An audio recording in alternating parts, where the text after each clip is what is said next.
되었습니다.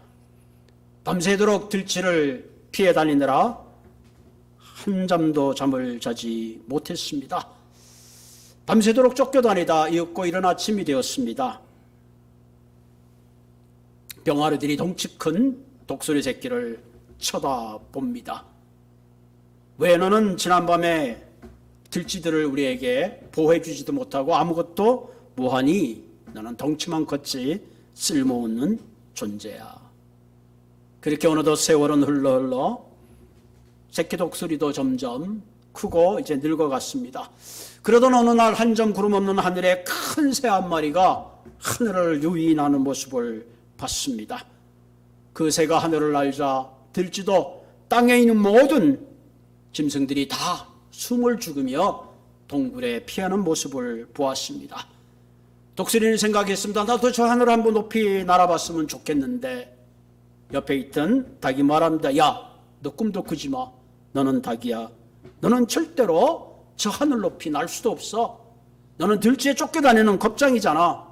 이 말을 들은 독수리는 고개를 푹 숙일 뿐이었습니다. 여러분, 우리가 잘 아는 이야기죠. 그러나 이야기가 우리에게 주는 많은 도전적인 그런 내용을 품고 있습니다. 우리는 이 땅에 살아가면서 내가 누구인가, 내 자신의 정체성을 바로 아는 것이 대단히 중요합니다. 독수리 새끼가 자기가 독수리인 줄 알았더라면 하찮은 들쥐에 쫓기는 그런 삶을 살지 않았겠습니다. 자기의 긴 날개를 발톱으로 쪼지도 않았을 거고, 오히려 그 날개를 가지고, 그 날카로운 발톱을 가지고 하늘 높이 날면서 들쥐에 쫓겨다니는 독수리가 아니라 하늘 높이서 오히려 다람쥐를 사냥하고 토끼를 사냥하며 여우를 사냥하는 그야말로 공중의 제왕의 삶을 살았을 것입니다. 그러나 자신의 정체성을 잃어버린 독수리는 더 이상 독수리가 아니었습니다. 독수리가 가질 수 있는 모든 야성을 잃어버리고 길들여진 닭장에서 그저 닭싸움만 하는 초라한 그런 삶을 살 뿐입니다. 오늘 고린도전서에 있는 이 말씀은 오늘 우리들에게 고린도 교인들을 향하여 바울이 도전하고 있는 말씀입니다. 동시에 오늘 예수 그리스도를 믿는 우리 모두에게 도전하고 있습니다. 도대체 너희들이 누구냐 하는 겁니다. 더 이상 세상에 길들여지지 말고 하나님의 자녀의 거룩한 영성을 회복하고 거룩한 삶을 통하여 땅만 보고 사는 인생이 아니라 하늘을 쳐다보는 비상한 인생이 될 것을 도전하고 있습니다. 우리는 내가 누구인가를 깨달을 때에 거기에 걸맞는 행동을 하고 합당한 삶을 살게 되는 것입니다. 내가 한 집안의 가장이라고 생각할 때에 어떤 고통과 아픔이 있어도 가정을 위해서 책임을 지고 일을 하는 것입니다. 마찬가지로 우리가 교회를 다니면서 내가 그리스도의 성도인 것을 알 때에 우리는 바로 성도다운 삶을 사는 거죠. 내가 어떤 존재인가를 의식하는 그 순간에 그 존재의식에 내 삶의 방식을 결정하고 그 삶의 방식의 결정은 결국 내 삶의 아름다운 열매로 이어지게 되는 거죠. 저와 여러분들은 무엇보다도 예수를 믿는 성도들이요 하나님의 자녀입니다. 내가 하나님의 자녀다. 그것을 아는 그 순간에 거기서 우리는 건강한 신앙생활을 할 수 있고 비로소 하나님을 기쁘게 하는 그런 삶을 살 수가 있는 것입니다. 그러면 우리가 마음에 어떤 생각, 어떤 꿈을 가지고 사는가 지금 대단히 중요합니다. 벌레를 잡아먹던 독수리 새끼가 자신이 독수리임을 아는 순간에 그는 더 이상 벌레를 잡는 독수리의 삶을 사는 것이 아니라 여우를 잡는 큰 사냥꾼으로 살게 되는 것입니다. 그럼 오늘 이 아침에 저와 여러분들 우리의 마음속에 내가 독수리의 마음을 품고 살 것인지 아니면 닭의 마음을 품고 살 것인지에 따라 우리의 삶의 미래는 하늘과 땅처럼 달라질 것입니다. 내가 닭의 마음을 품고 사는 동안 우리는 평생 갇혀서 닭싸움만 하는 그런 삶을 살 것이며 독수리의 마음을 품는 순간에 하늘을 비상하고 하나님이 우리에게 맡겨주신 또 하나님이 나를 불러주시고 세워주신 그런 하나님의 꿈을 펼치는 그런 삶을 살게 될 것입니다. 우리는 그동안 팬데믹을 통해서 바른 예배를 드리지 못했습니다. 다행히 테크놀로지의 발달로 유튜브를 통해서 설교를 듣고 있지만 현장에서 느끼는 감동은 아무래도 약할 수밖에 없습니다. 우리가 그래도 현장 예배를 고집하는 것은 예배를 통해서 하나님이 저와 여러분들에게 특별히 교제하시고 임재하시는 시간이기 때문에 그렇습니다. 물론 하나님은 공간과 시간을 초월하시는 하나님이지만 때로는 하나님은 정해진 그 공간을 거룩하게 하시기 때문에 그렇습니다. 하나님은 오늘 이 예배를 통해서 우리의 삶이 더 이상 닭의 마음이 아닌 독수리의 마음을 갖기를 원하신다는 사실입니다. 그러면 우리가 독수리의 마음으로 하늘을 비상하기 위하여 깨달아야 될 중요한 정체성이 무엇인가 하는 겁니다. 오늘 본문 16절에 보면 이렇게 시작하고 있죠. 너희는 너희가 하나님의 성전인 것과 하나님의 성령이 너희 안에 계시는 것을 알지 못하느냐. 이 말은 너희들이 이미 알았어야 될 것을 왜 아직도 모르느냐 하는 거죠. 너희가 하나님의 성전인 것과 너희 안에 하나님의 성령이 계신다는 사실을 아직도 모르고 있다는 말이냐 하고 오히려 대묻는 바울의 질문인 것이죠. 그런데 이 말은 앞부터 쉽게 말하면 저와 여러분 한 사람 한 사람이 성전이요 바로 내 안에 거룩하신 성령이 함께 계신다는 사실입니다. 여러분 이것은 대단히 중요합니다. 우리의 정체성의 가장 파운데이션이 되는 것이고 이것을 깨닫는 순간에 우리는 비록 땅에 살지만 하늘의 천국의 시민으로서 전혀 다른 가치관을 가지고 우리의 삶을 살게 되기 때문에 그렇습니다. 자, 여기서 말하는 성전이라는 것은 단순한 외형적으로 보이는 건물을 의미하는 것이 아닙니다. 특별히 여기서 나오는 이 성전이라는 말은 그릭 말로 나우스라는 말인데 이 말은 성전 가운데서 지성소 하나님의 영광이 임재하는 거룩한 장소를 말하는 것입니다.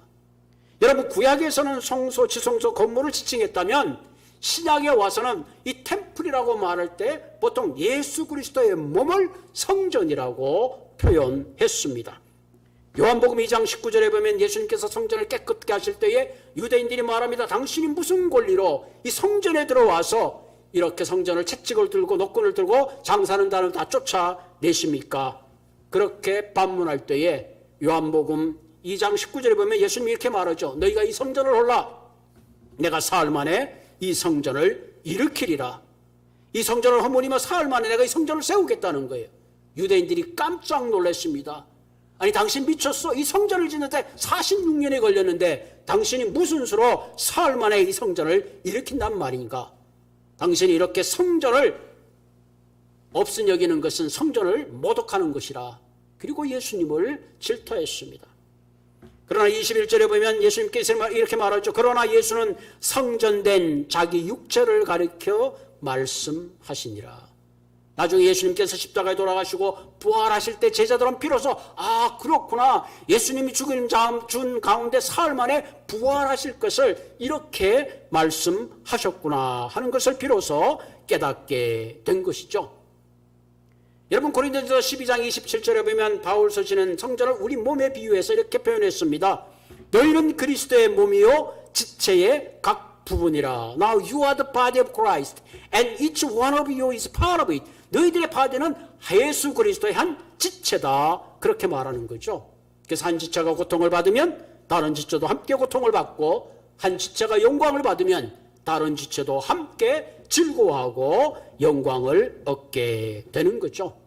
그러면서 오늘 본문에 나오는 이 성전이란 말은 우리 한 사람 한 사람이 걸어다니는 성전이요 하나님의 거룩한 임재 성령이 우리 안에 함께하는 그런 그리스도의 지체된 존재라는 사실입니다. 그래서 본문 17절에 뭐라 그랬어요? 그래서 누구든지 하나님의 성전을 더럽히면 하나님이 그 사람을 멸하시리라. 하나님의 성전은 거룩하니 너희도 그러하니라. 너무나 분명하게 우리에게 말씀하고 있죠. 그러면서 거룩한 성전인 우리는 잘 관리를 해야 합니다. 여기서 성전을 더럽힌단 말은 하나님이 그 사람을 멸하신다고 분명히 말하고 있습니다. 그래서 하나님이 멸하신다는 말은 더 이상 사용하실 수 없다, 그런 의미를 표현하고 있습니다. 여러분, 디모데후서 2장 20절에는 이런 말씀이 있죠. 큰 집에는 금그릇과 은그릇과 나무그릇과 질그릇도 있어 귀하게 쓰이는 것도 있고 천히 쓰이는 것도 있으나, 그러므로 누구든지 이런 것에서 자기를 깨끗하게 하면 귀히 쓰는 그릇이 되어 거룩한 주인의 쓰임에 합당하며 모든 선한 일에 준비함이 되리라. 그러니까 깨끗한 그릇이 될 때에 하나님께서 그 그릇을 사용해서 하나님께서 선한 일을 위해서 사용하시지만, 반대로 그릇이 더럽히면 주인의 쓰임을 받지 못한다, 그런 얘기입니다. 그러면서 너희가 성전이라는 말은 그리스도인의 삶의 전체를 의미하는 것입니다. 성전인 내 안에 거룩하신 성령님이 계시므로 우리의 삶은 당연히 거룩한 삶을 살아야 합니다. 이건 옵션이 아니라 must be. 우리는 거룩한 삶을 살아야 하는 것입니다. 그러므로 우리가 주인이 사용할 수 있는 거룩한 삶으로 준비되어야 하는 것입니다. 우리의 삶이 곧 주님의 거룩함을 드러내는 영광스러운 삶으로 나아가야 되는 것을 분명하게 말씀하고 있는 것입니다. 자, 우리 말씀을 여기까지 묵상하면 과연 그러면 나는 이때까지 신앙생활하면서 내가 하나님의 거룩한 성전으로 진정 거룩한 삶을 살았는가? 우리 자신에게 질문하고 도전하게 됩니다. 하나님은 우리를 거룩한 성전으로 또 그리스도의 몸으로 우리를 부르시고 세우셨는데, 오히려 때로는 죄로 말미암아 거룩한 성전된 우리를 더럽히고, 때로는 내 욕심과 내 욕망과 내 자랑의 도구로 절망시키려 말미암아 세상의 죄로 말미암아 더럽혀져서 때로는 세상의 주탄이 되고 비난의 대상이 되고 있는 것은 아닌가 하는 것을 우리는 살펴볼 필요가 있습니다. 그래서 바울은 고린도 교회를 향하여 이렇게 말, 너희가 하나님의 성전이고 하나님의 거룩함이 너희 가운데 있는데 왜 너희는 아볼로파라, 게바파라 혹은 바울파라고 나누어서 4분 5열 교회를 분열시키고 있느냐 하는 거죠. 그러니까 너희는 세상의 죄를 내어놓고 너희 각자가 하나님의 성전에 지체됨을 몽심하고 하나님이 사용할 수 있는 귀한 그릇된 삶으로 나아갈 것을 도전하고 있습니다. 여러분, 구약에서는 성전을 더럽힌 사람을 하나님은 죽이라 그랬어요. 심지어는 백성 가운데 추출하라 그랬습니다. 그렇기 때문에 성전된 우리가 하나님 앞에서 바로 성전답게 사는 것은 하나님께 영광을 돌리는 것이요, 성전답게 사는 삶이 우리의 삶을 통해서 아름다운 열매를 맺을 뿐만 아니라 하나님이 불러주시고 우리를 세워주신 그 사명을 감당하는 삶을 향하여 달려갈 수 있다는 사실입니다. 자, 그럼 우리가 성전으로서 거룩한 삶을 살기 위해서 꼭 필요한 것이 무엇인가 하는 겁니다. 첫째로 우리가 필요한 것이 자신의 정체성을 바로 알아야 합니다. 내가 누구인가를 바로 알 때에 우리는 성전다운 삶을 살게 되는 거죠. 그래서 18절에 보면 이렇게 말하죠. 아무도 자신을 속이지 말라. 너희 중에 누구든지 이 세상에서 지혜 있는 줄 생각하거든 어리석은 자가 되라. 그리하여야 지혜로운 자가 되리라. 아무도 자기를 속이지 말라는 것은 착각 속에 살지 마. 어떤 착각 속에? 내가 지혜 있는 자라는 착각 속에 속지 말고 내 자신의 실체를 바라보라 하는 거죠. 때때로 우리는 내 생각과 철학과 내 경험이 최고라고 생각합니다. 그래서 어떤 이들은 세상에 더 철학을 쫓아가고 과학을 더 쫓아갈 때가 참 많이 있습니다. 어떤 분들은 죽은 후에 천국을 얘기하면 아유, 죽어봐야 알죠. 죽어와서 어떻게 무엇을 어떻게 알지는 모르지만 죽음이라는 건 마지막 인간의 경험이죠. 우리가 내세에 대해서 사차원적 영적 세계는 우리의 지식으로 알 수 있는 것이 아니기 때문에 그렇습니다. 때로는 우리의 지식이 최고라고 생각해가지고 때로는 양보하지 않고 때로는 자신의 고집대로 살려고 할 때가 얼마나 많은지 모릅니다.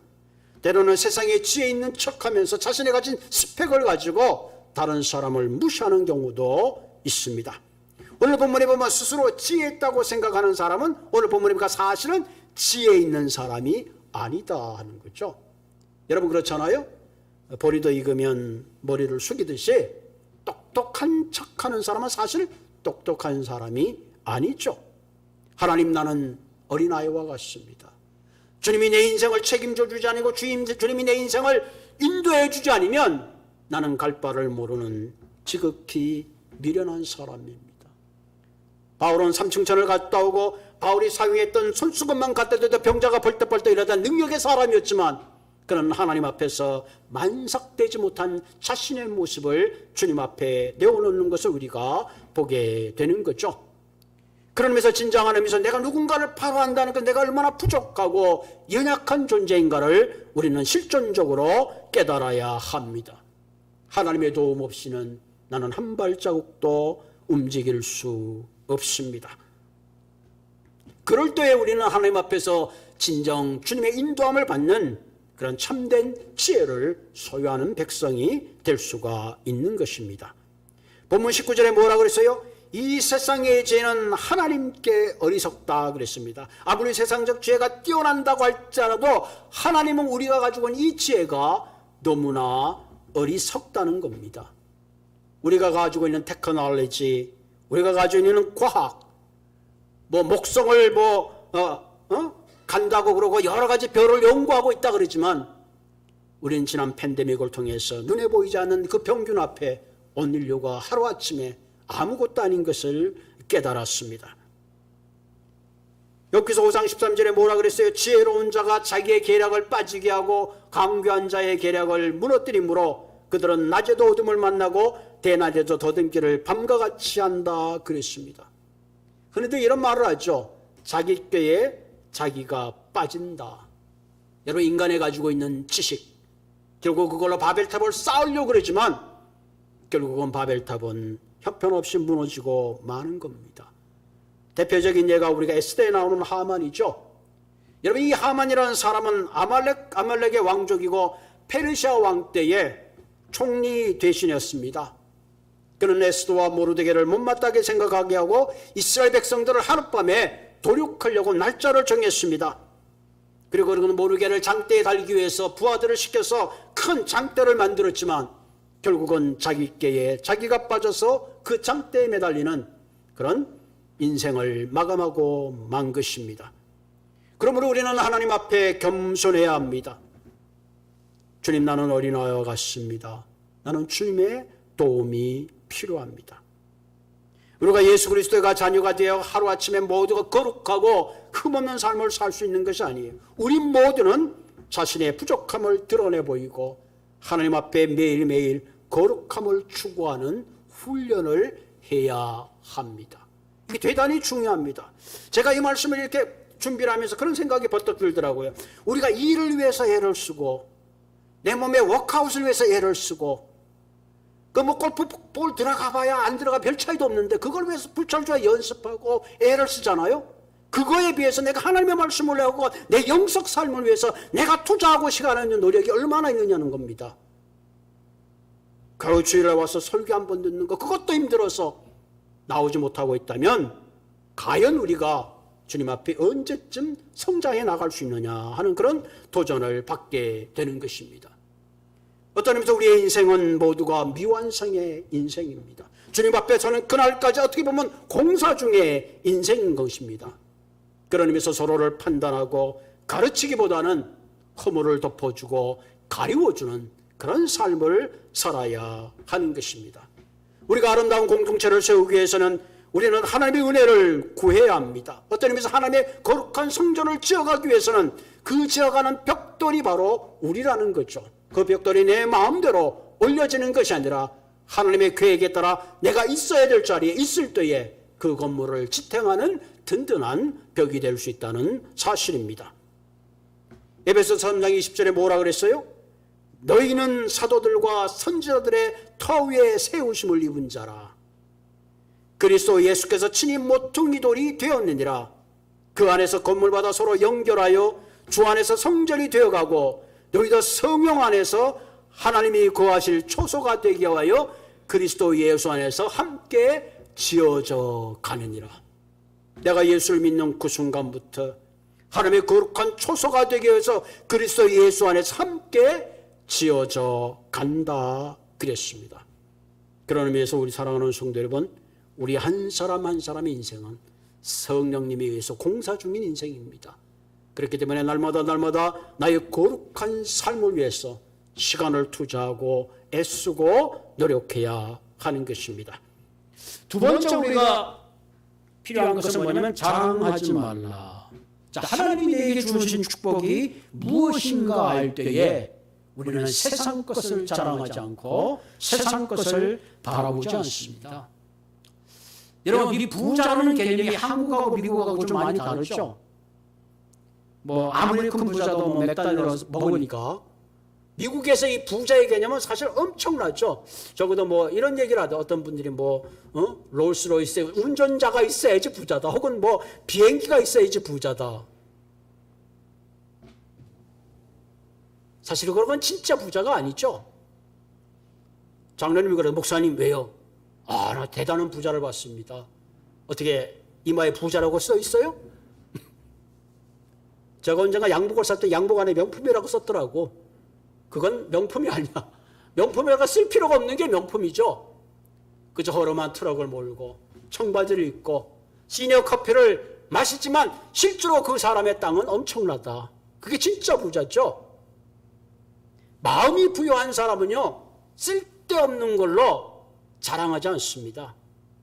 진짜 넉넉한 사람은 그 넉넉함으로 족한 거죠. 대부분의 사람이 그렇지 못하고 쓸데없는 자랑을 할 때가 있죠. 옛날에 또 누구누구 이름을 거명하면서 옛날에 그래도 함께 어쩌고 저쩌고, 사실은 다 자신의 연약함을 말하는 거죠. 21절에 뭐라 그랬어요? 그런 중 누구든지 사람을 자랑하지 말라. 만물이 다 너의 것이라. For all things belong to you.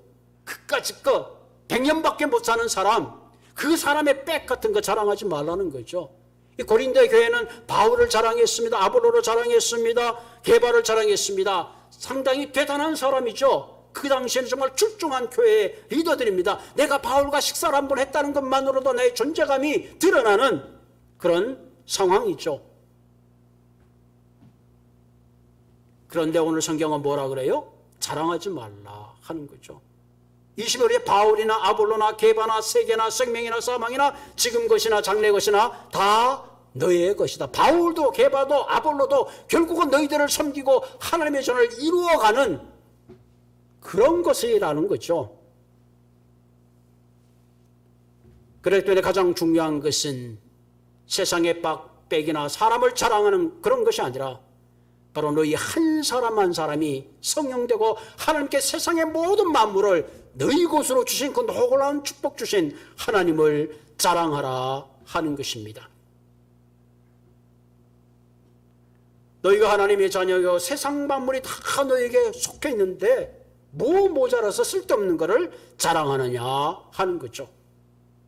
너희가 그리스도의 몸이요 너희 안에 성령이 계신다면 세상의 모든 만물이 다 너희 것인데 그것을 깨닫고 그것을 자랑하라 하는 것입니다.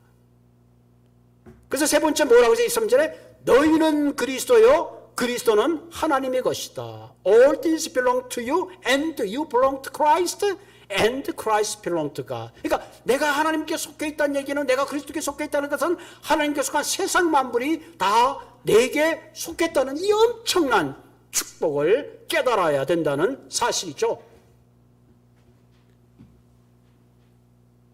나는 아버지의 아들이고 아버지는 할아버지의 아들이고 나는 할아버지의 손자다. 성령이 내 안에 계시고 내가 그리스도 안에 있고 그리스도가 예수 안에 있으면 당연히 나도 하나님의 안에 있고 그렇다면 모든 만물의 주인이신 하나님이 all things belongs to me 모든 것들을 다 하나님께서 내게 주셨다 하는 겁니다. 아멘. 우리가 예수를 믿을 때 성령을 주시면 우리는 영원한 하나님의 자녀인 것과 하늘의 유산을 이미 약속해 주신 것입니다. 우리가 하나님의 소유가 된다는 것은 천국의 백성이 된 것을 증거하는 것입니다. 내가 그리스도께 속했고 하나님께 속했다는 사실을 알 때에 가장 중요한 것은 이제는 내가 주인이 아니라 하나님이 내 인생의 주인 된 것을 고백하게 되는 거죠. 그래서 뭐예요? 하나님의 영광을 위해서 살게 되죠.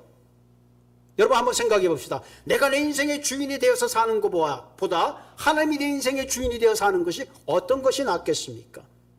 그것은 비교가 되지 않습니다. 왜? 내가 소유한 것과 하나님이 소유한 것은 너무나 큰 차이가 되기 때문에 그렇습니다. 오히려 내가 주인 되는 것보다 하나님이 내 인생의 주인이 된다면 내 삶은 더 큰 부유함을 누릴 수 있고 더 큰 축복의 삶을 살 가능성이 훨씬 높기 때문에 그렇습니다. 그렇기 때문에 하나님이 나의 주인됨을 아는 사람은, 내가 천국의 백성임을 아는 사람은 자신의 은사를 자신을 위해서 사용하지 않습니다. 시간과 물질과 그 모든 것을 나의 주인 대신 주님을 위하여 아끼고 사용하게 되는 거죠.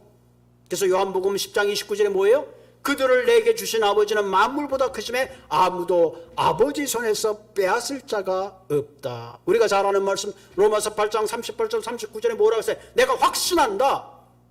내가 확신한다. 내가 성전인 거고 하나님의 성령이 내 안에 계시고 내가 하나님의 자녀인 걸 확신하노니 사망이나 생명이나 천사자들이나 권세자들이나 현재일이나 장래일이나 능력이나 높음이나 깊음이나 다른 어떤 피조물이라도 우리를 주 그리스도 예수 안에 있는 하나님의 사랑에서 끊을 수 없노라. 아멘. 이것이 저와 여러분들을 향하신 하나님의 약속이요 정체성입니다. 하나님이 내 인생의 주인이 되려 할 때에 우리는 안전하게 살게 됩니다. 그러므로 우리는 어떤 두려움을 만나도 나의 주인됨을 분명히 알 때에 우리는 그리스도의 사랑 안에 승리하는 인생을 걸어가게 되는 것입니다. 사랑하는 성도 여러분, 이때까지 여러분의 마음의 중심에 누가 주인이 되어 살아왔습니까? 이제는 내 인생의 주인됨을 주님으로 인정하고 모든 것을 주님께 맡기시기 바랍니다. 내 삶의 중심에 성령의 충만이 임하고 성령의 능력이 가득 찰 때에 우리는 거룩한 성전이 되어 성령이 내 안에 계시는 거룩한 삶을 통해서 하나님의 백성으로 축복을 누리며 이 땅에 그리스도의 복음을 선포하는 아름다운 삶을 살게 될 것입니다. 더 이상 우리는 닭의 마음이 아닌 하늘을 비상하는 하나님의 자녀의 마음을 품고 하나님이 주시는 놀라운 꿈을 가지고 우리의 남은 인생 주님과 함께 비상하시는 저와 여러분들이 되기를 주님의 이름으로 부탁을 드립니다. 같이 기도하겠습니다.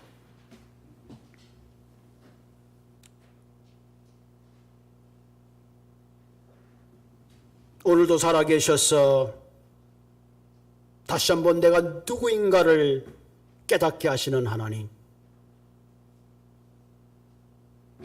내가 하나님의 영광이 존재하는 거룩한 성전이요 하나님의 성령이 거룩한 성령이 내 안에 있는데 우리는 때때로 이것을 잃어버리고 내 뜻대로 내가 주인이 되어 내 욕심대로 세상에 연락하며 주님의 거룩한 지체로 하나님 의의 병기로 드리는 것이 아니라 죄의 오염된 삶을 살아왔음을 주님 고백합니다.